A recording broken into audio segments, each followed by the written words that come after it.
She's just an entry-level nobody, my sister told her new husband. Can't even get promoted. I continued eating quietly, cutting my salmon into smaller pieces while the head table erupted in laughter. My mother nodded approvingly. My father didn't even look in my direction. Victoria had always known how to work a room. Even on her wedding day she couldn't resist. I took a sip of water and smiled politely. Then the managing director approached our table, his face pale. Ms. Anderson, I apologize for interrupting, but the board needs your signature to approve the management changes. It's rather urgent. The room went silent. I was 7 years old when I realized I was invisible. Victoria had just turned 9, and my parents threw her a princess-themed birthday party at the country club. 43 guests. A 3-tier cake imported from a bakery in Manhattan. A pony. An actual pony that she rode around the garden while photographers captured every moment. 3 months later my birthday fell on a Tuesday. My mother handed me a store-bought cake and a card signed only by her. My father was at Victoria's dance recital. She has regionals coming up, my mother explained. You understand. I understood. My name is Morgan Anderson. I'm 31 years old and I've spent my entire life understanding. Victoria was the golden child from the moment she took her first breath. 3 years and 2 months before I took mine. She had my mother's cheekbones and my father's ambition. I had neither, according to them. What I had was a quiet mind that noticed everything and forgot nothing. When I was 12, I won the state mathematics competition. I remember standing on that stage holding my trophy, scanning the audience for my parents' faces. They weren't there. Victoria had a modeling callback that afternoon, and both of them had driven her to the city. We'll celebrate when we get home, my mother promised over the phone. They came home at 11 p.m. with champagne. For Victoria. She'd booked a regional catalog. My trophy sat on the kitchen counter for 3 days before I moved it to my room myself. When I was 15, I started my first business. Nothing fancy, just tutoring other students in math and science. I charged $15 an hour, and within 6 months, I had 23 regular clients. I saved every dollar in a shoebox under my bed. My father found the money when he was looking for something in my room. He took $847 to pay for Victoria's new headshots. Family helps family, he said. Victoria's career will benefit all of us eventually. You should be grateful to contribute. He never paid me back. He never even acknowledged the debt. I was 17 when I applied to colleges. I had a 4.3 GPA, perfect SAT scores, and acceptance letters from 7 universities, including 2 Ivy League schools. My parents attended Victoria's sorority initiation the weekend I received my Stanford acceptance. That's nice, Morgan, my mother said when I showed her the letter. But you know we can't afford to send you there. Victoria's pageant season is coming up, and those entry fees aren't cheap. I went to state school on a full scholarship. I worked 2 jobs. I graduated summa cum laude with a double major in finance and computer science. My parents didn't attend my graduation because Victoria was getting her real estate license that same weekend. You understand, my mother said. I understood. After graduation, I took a job at a small tech consulting firm making $42,000 a year. My parents told everyone I was doing something with computers. Victoria, meanwhile, had married her first husband, a real estate developer who bought her a BMW and a condo in the city. That marriage lasted 18 months. But the narrative was already set. Victoria was the successful one. I was the afterthought. What my family didn't know was that the consulting firm I joined was founded by a woman named Eleanor Chin. Eleanor saw something in me that my family never had. She became my mentor, my investor, and eventually my business partner. At 24, I co-founded my first company, a cybersecurity firm that started in Eleanor's garage. We called it Sentinel Shield Systems.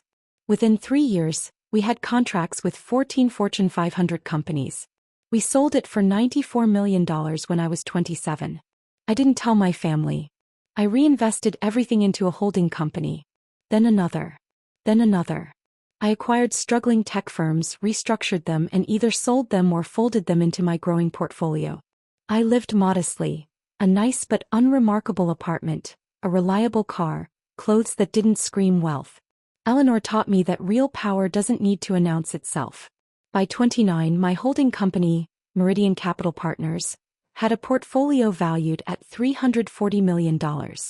By 30 we'd crossed the $500 million mark. I owned majority stakes in 16 companies across 3 industries. One of those companies was Harrington Media Group. And Harrington Media Group had just acquired Premier Properties and Development, the real estate firm where my sister's new husband, Jonathan Whitmore, served as CEO. The acquisition closed 4 months before Victoria's wedding. Jonathan never knew who his new parent company's majority shareholder was. The board meetings were all conducted by my proxies. My name didn't appear on any public documents. When Victoria announced her engagement, I received my invitation 6 weeks after everyone else. My mother called to explain that they'd almost forgotten to add me to the list. "You'll come, of course," she said. It wasn't a question. "We need the numbers for the seating chart." I said I'd be there. The wedding was at the Ashford Estate, a $12 million property with manicured gardens and a ballroom that could seat 300. Victoria had posted about it obsessively on social media for months. The venue, the designer gown, the celebrity florist, the imported champagne. What she hadn't posted was that Jonathan's company was hemorrhaging money. Premier Properties had lost $23 million in the last fiscal year due to a series of failed development projects. They'd been weeks away from bankruptcy when Harrington Media Group swept in with the acquisition. Jonathan kept his job, his salary, his title. What he didn't keep was control. That now belonged to Meridian Capital Partners. That now belonged to me. I arrived at the wedding alone, wearing a simple navy dress that cost $200. Victoria had specified a dress code, formal black tie. My dress was deliberately understated. I wanted to be invisible. I was good at being invisible. The ceremony was beautiful. Victoria floated down the aisle like she was walking a runway. Jonathan looked at her like she'd hung the moon. My parents sat in the front row, beaming. I sat in the back next to a distant cousin who couldn't remember my name. The reception began at 6. I found my seat at table 14, the furthest table from the head table tucked behind a pillar. My table mates were other forgotten relatives. An elderly great-aunt, a second cousin's boyfriend, a woman I'd never met who turned out to be Jonathan's former nanny. I didn't mind. I'd brought work to do. I had my phone, and the board was expecting my decision on the Premier Properties Management restructuring by Monday. The managing director of Harrington Media Group, a man named David Chin, no relation to Eleanor, had been texting me all afternoon. The board wanted to make changes. Significant changes. Jonathan's performance had been under review for months, and the numbers weren't improving. I'd been putting off the decision. I told myself it was because I wanted more data. But the truth was more complicated. Part of me, a small, petty part that I wasn't proud of, wanted to see what Victoria would do when she found out. And another part of me, a larger, wearier part, just wanted to get through the wedding without incident. I should have known better. Victoria found me during the cocktail hour, champagne in hand, flanked by her bridesmaids like a general with her troops. "Morgan," she exclaimed loud enough for nearby guests to hear. It actually came. "I told Jonathan you probably wouldn't." I said, "She never shows up to family things." "I wouldn't miss your wedding," I said. "That dress is interesting." She looked me up and down. "Very you." I smiled. "Thank you." She leaned in closer, her voice dropping to a stage whisper that her bridesmaids could absolutely hear. "Jonathan's business partners are here, you know. Important people. Try not to embarrass us by talking about your little job, okay? Nobody wants to hear about data entry or whatever it is you do." "I'll be discreet," I said. "Good." She patted my arm like I was a child who'd promised to behave. "We're just glad the whole family could be here. Even you." Dinner was served at 7:30. I ate my salmon and listened to the toasts. My father praised Victoria's brilliant match with a man who would build an empire. My mother cried and talked about how Victoria had always been destined for greatness. Nobody mentioned me. I didn't expect them to. My phone buzzed in my purse. David Chin again. "Board is getting impatient.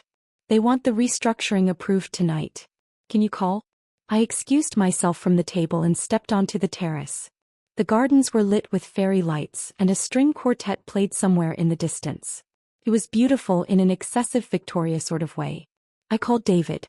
"Morgan," he said, relief evident in his voice. "Thank you for calling back. The board met this afternoon. They've reviewed the Q3 numbers and they're unanimous. They want to replace the current management team at Premier Properties. All of them. The CEO especially. Jonathan Whitmore's losses have cost the subsidiary $23 million in 18 months. The board feels a change is necessary to protect shareholder value.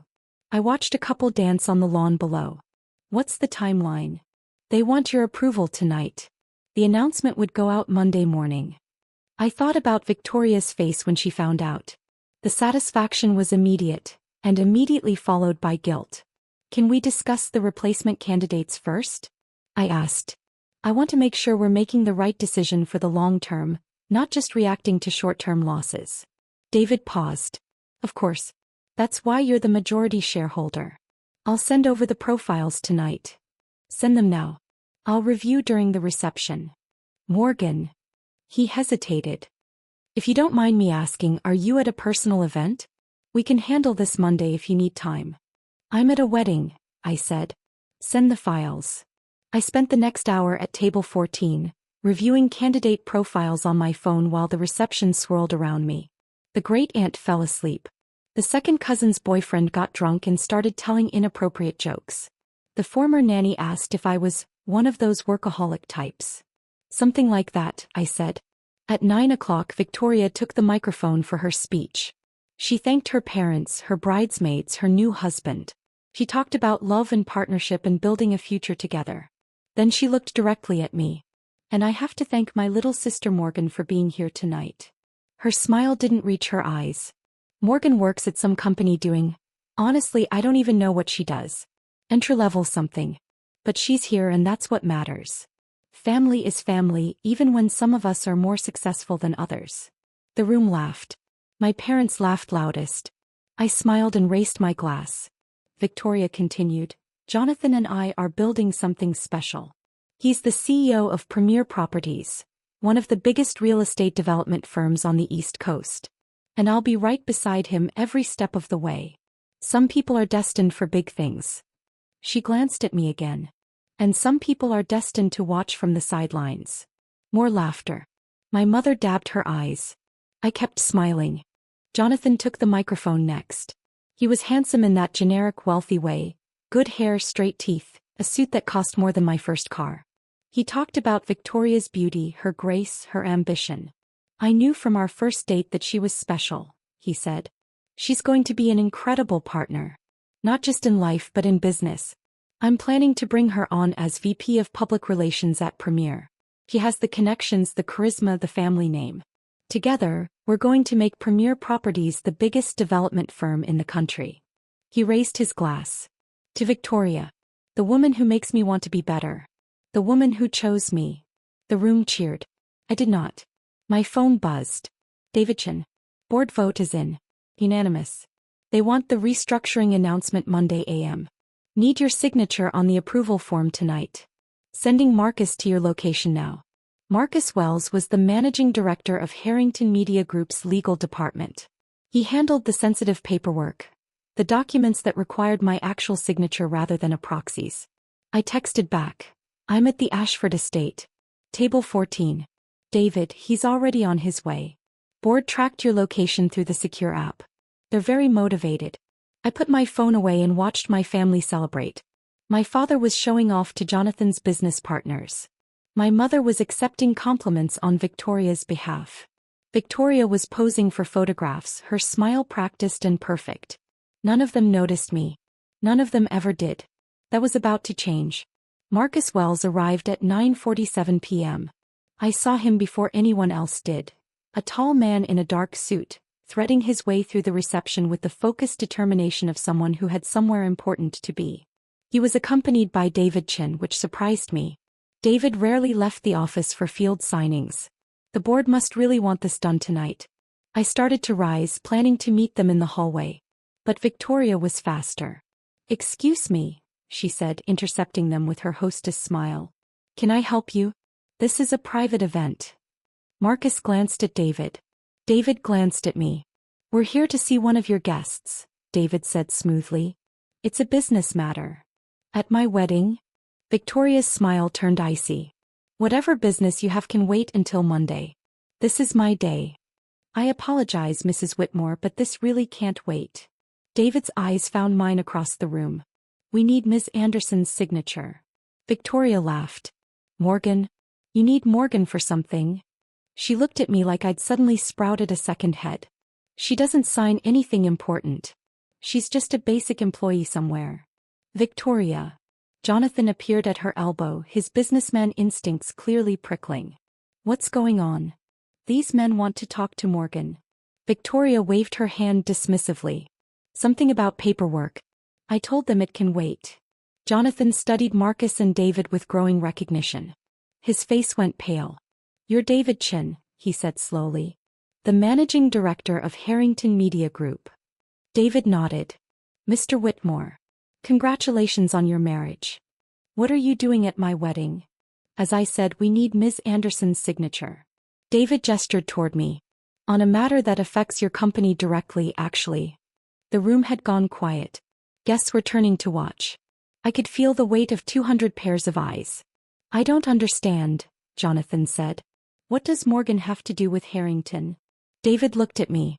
This was my moment to speak, to reveal myself, to gloat, to finally show my family exactly who I'd become. I said nothing. David cleared his throat.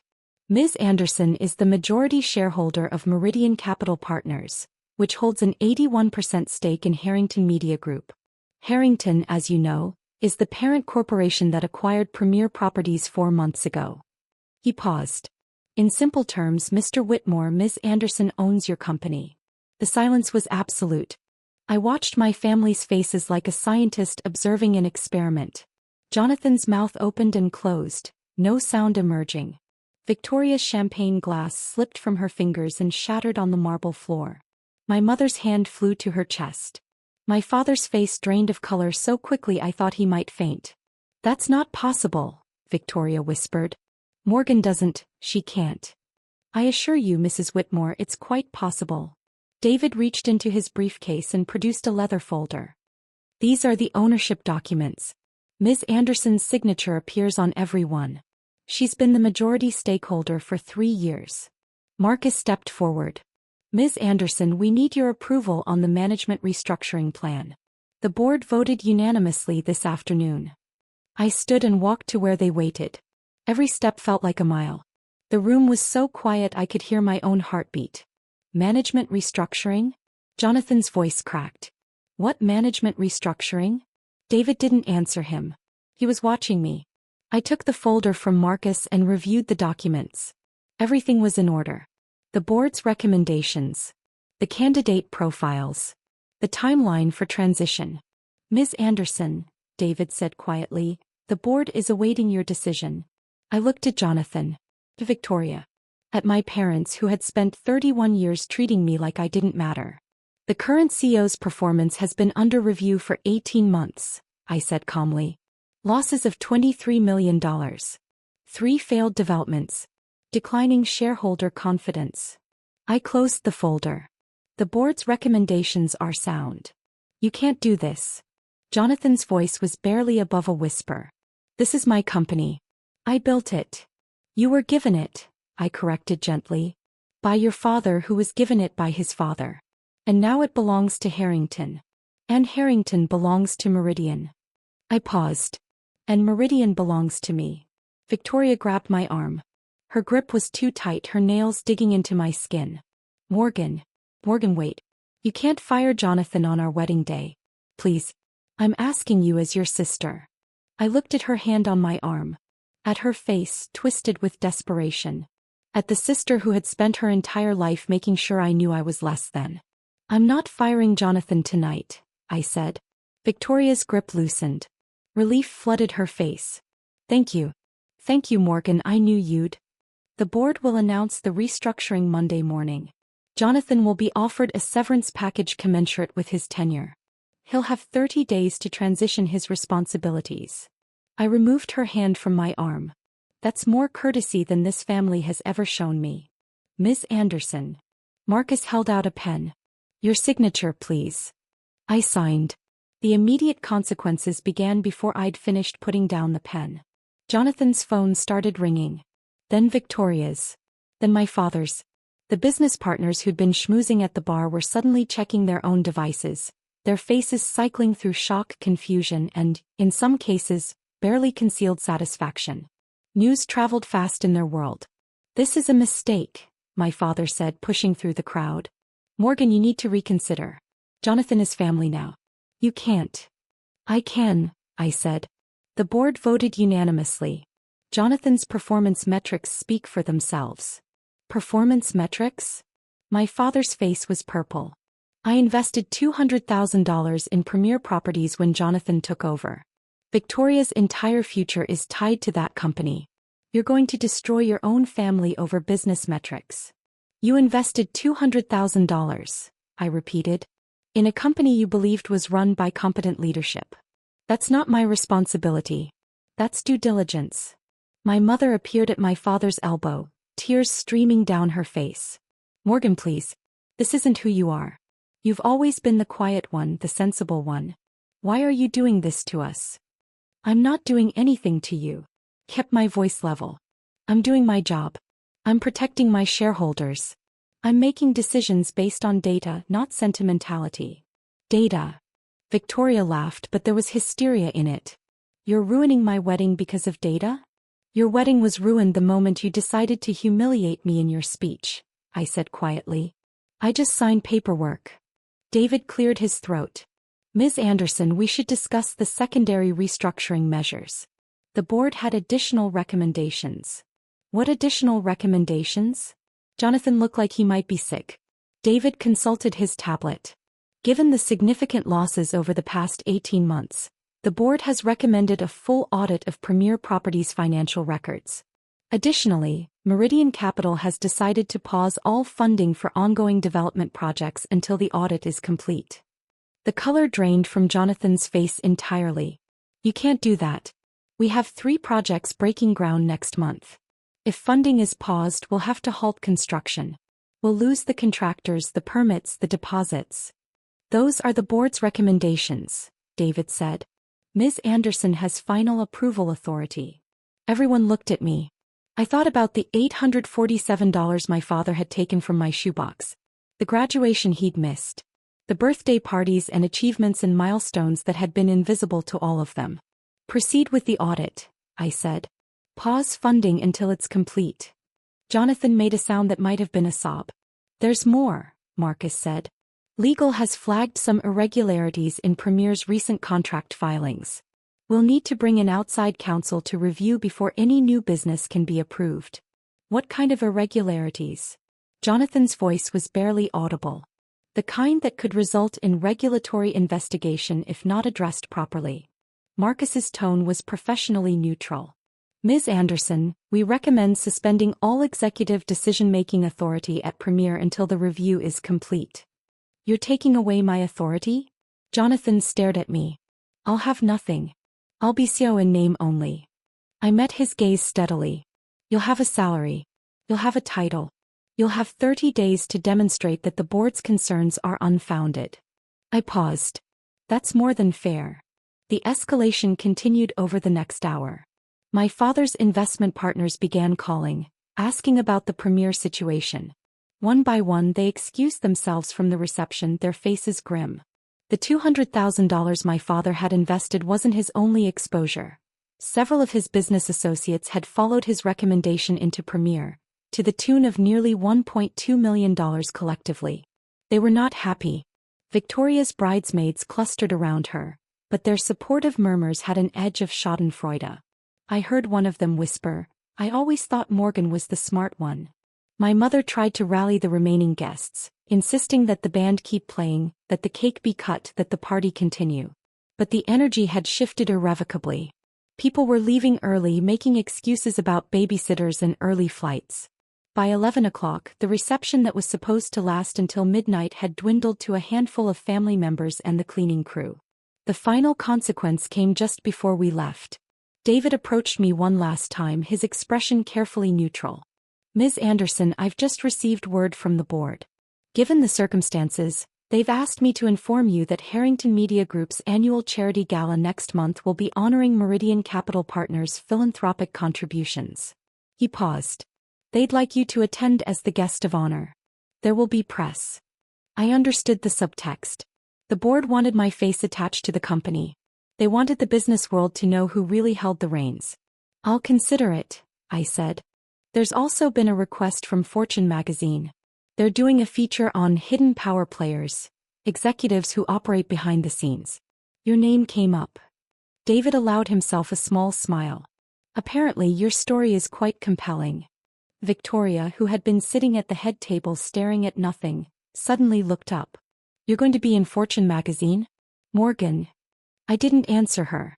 Ms. Anderson built something remarkable, David said, directing his words at my family. Meridian Capital Partners has a portfolio valued at $487 million. 16 companies. 3 industries. And she did it all without any of you noticing. He gathered his briefcase. I'd say that's rather impressive. I found Victoria on the terrace at midnight, still in her wedding dress, mascara streaked down her cheeks. The fairy lights had been turned off, but the moon was bright enough to see by. She didn't look up when I approached. I remember when we were kids, she said quietly. You used to follow me everywhere. You wanted to be just like me. I did, I admitted. For a long time. When did you stop? I thought about it. The day Dad took my tutoring money. I was 15. I realized that day that I would never be part of this family the way you were. So I stopped trying. Victoria laughed bitterly. And instead you became a secret billionaire. Millionaire, I corrected. Billionaire is a bit of a stretch. Is this your revenge? Everything tonight. I sat down on the terrace railing looking out at the dark gardens. I didn't plan this. The acquisition happened before you even got engaged. I didn't know Jonathan was Premier So until I saw the org chart after the deal closed. But you knew tonight. When you signed those papers. I knew, I agreed. I could have delayed it. I could have waited until after your honeymoon. I turned to look at her. But then you gave that speech. You called me a basic employee. You said I was destined to watch from the sidelines. I shook my head. I've been watching from the sidelines for 31 years, Victoria. I'm tired of it. So you destroyed my husband's career. Jonathan destroyed his own career. 23 million in losses. 3 failed projects. Those are his numbers, not mine. The board would have moved against him eventually whether I signed tonight or not. Victoria was quiet for a long moment. Mom and Dad are devastated. They'll recover. They always do. Morgan. She finally looked at me, and for the first time in my memory she looked uncertain. Is there any way to fix this? If I apologize, if I really apologize, would you reconsider? I thought about it. Really thought about it. About all the years of being invisible. About the birthdays and graduations and achievements that had gone unnoticed. About the constant comparisons, the small cruelties, the death by 1,000 cuts that had shaped my entire life. I'm not going to fire Jonathan to hurt you, I said finally. But I'm not going to save him to please you either. His future at Premier depends on his performance during the review period. If he's as capable as you believe, he'll prove it. If not. I shrugged. That's not my problem. That's it? That's all you have to say. I stood up, brushing off my $200 dress. I'm going to give you some advice, Victoria. The same advice someone gave me years ago. I looked at my sister. Really looked at her, maybe for the first time. Real power doesn't need to announce itself. The people who are always talking about how successful they are usually aren't. The people who are always putting others down are usually afraid of being put down themselves. I'm not afraid of you. Maybe not. But you should be afraid of yourself. Of what you've become.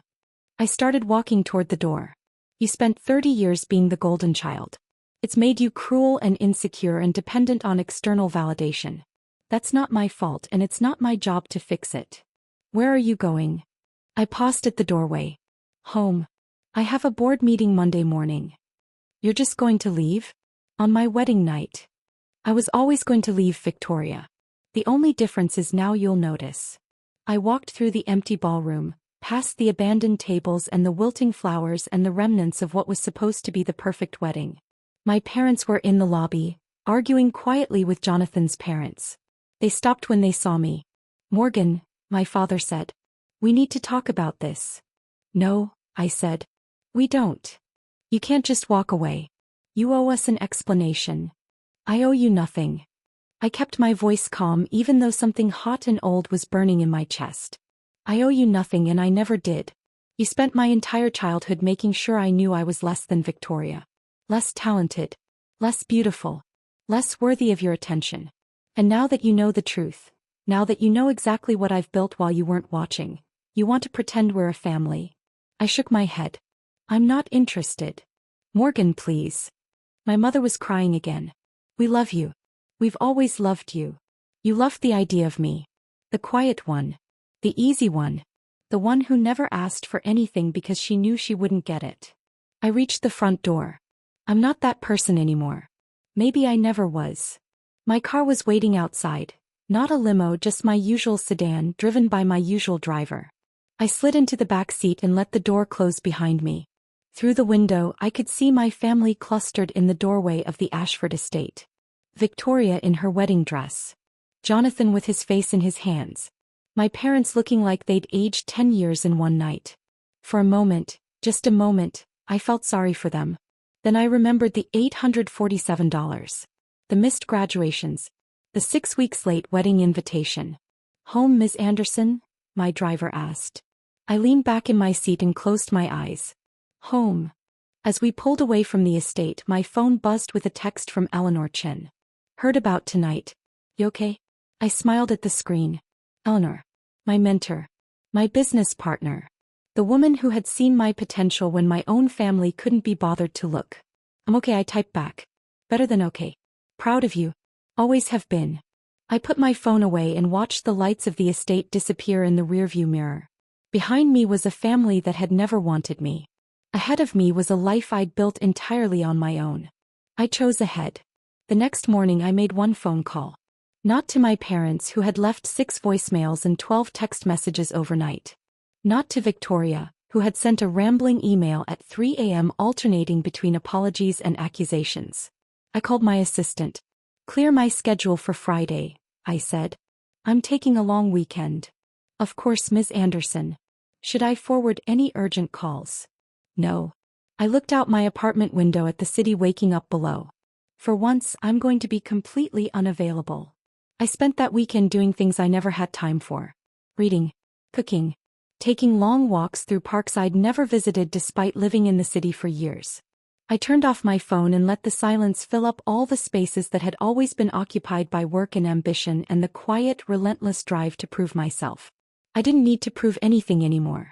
Not to my family. Not to the world. Only to myself. And I already had. Monday morning, the Fortune article request came through officially. I approved it. The headline, when it ran 3 months later, read, "The $487 million woman nobody saw coming." My family saw it. The whole world saw it. And for the first time in my life I didn't care whether they noticed.